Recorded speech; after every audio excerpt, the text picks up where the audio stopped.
Wo which translates to #MeToo, is sweeping across China after a century-long lull in the feminist movement. However, the battle for gender equality is long from over, as the nation's one-party dictatorship is weaponizing its policies against brave women speaking their minds. I'm Kiaya James, and today I'll discuss the censorship of Chinese feminism. First, to understand modern Chinese feminism and how it's censored, we have to consider China's political and cultural past. The status of women in China has a complex history. For almost 300 years, women were severely oppressed under the Qing dynasty, influenced by Confucian philosophy beliefs of female inferiority.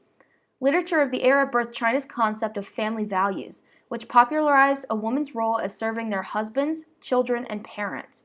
These values still permeate China's culture today. However, the women of China gained an important role in the early 20th century.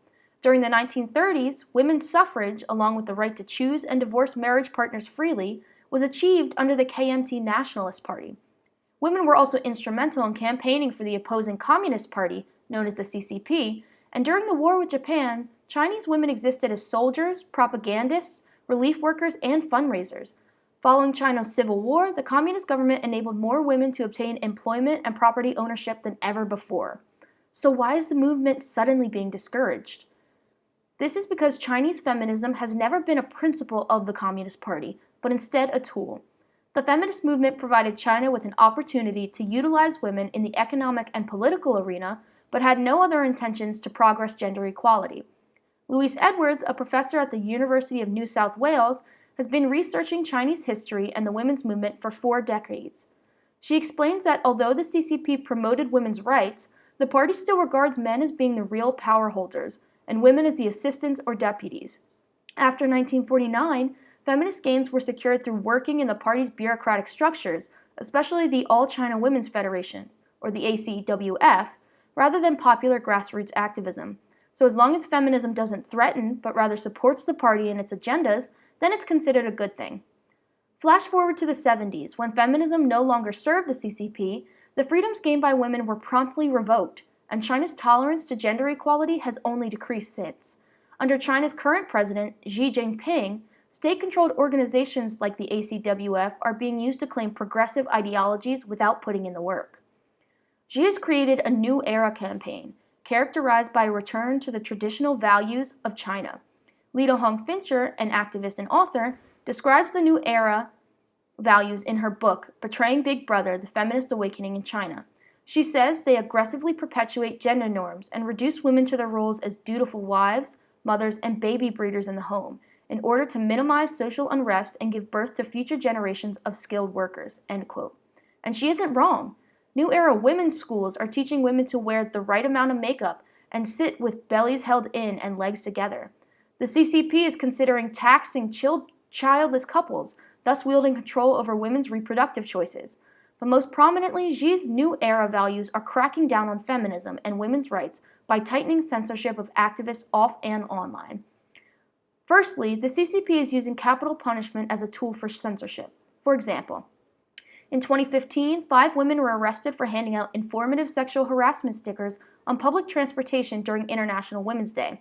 Their arrest coincided with preparations for Chinese President Xi Jinping to co-host a UN summit on women's rights in New York, which sparked an international outcry from rights organizations and world leaders. In response, Hillary Clinton even tweeted, "Xi hosting a meeting on women's rights at the UN while persecuting feminists? Shameless," end quote. The Feminist Five spent 37 days in detention and currently remain criminal suspects under investigation for the charge of gathering a crowd to disturb public order, an offense carrying a prison sentence for up to 5 years. Their forced silence was the first of many to come to light on a global scale. Because of the Feminist Five's arrest, the Chinese feminist movement shifted to social media, but Chinese censorship doesn't stop at capital punishment. The restriction of social media is also being used as a tool for silencing women. This is Jianzi, one of the many martyrs of the blossoming Me Too movement in China. She was inspired by the movement's progress within America and decided it was time to tell her story in 2018, 4 years after the incident took place.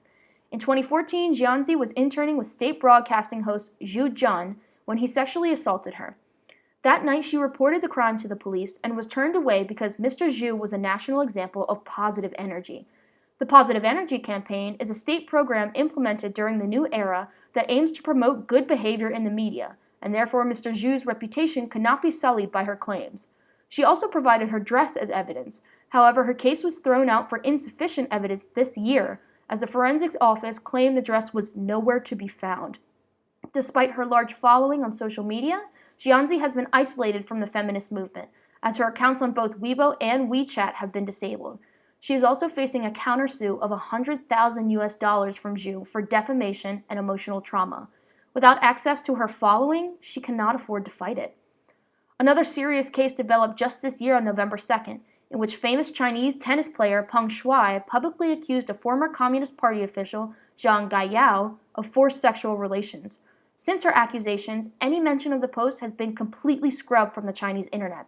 Peng's account on Twitter and Weibo have been suspended, and search terms including the words tennis, Peng Shuai, or Zhang Gaiyao are totally restricted. More concerning than this, Peng has been MIA since the post. As distress over her condition began to rise, photos and videos of Peng Shuai were posted from state media outlets, supposedly proving her well-being. However, the videos follow a strict script, and not once does Peng speak for herself.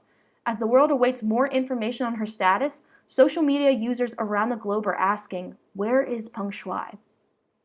President Jinping's actions prove that the Communist Party believes feminism is a threat to China's strong patriarchal state. They prove that the party is looking to stifle feminist opposition. They prove that China's relationship with heavy-handed censorship, propaganda, and punishment is far from over. Unfortunately, because the country is largely closed off from the rest of the world, there is not much we can do outside of its borders.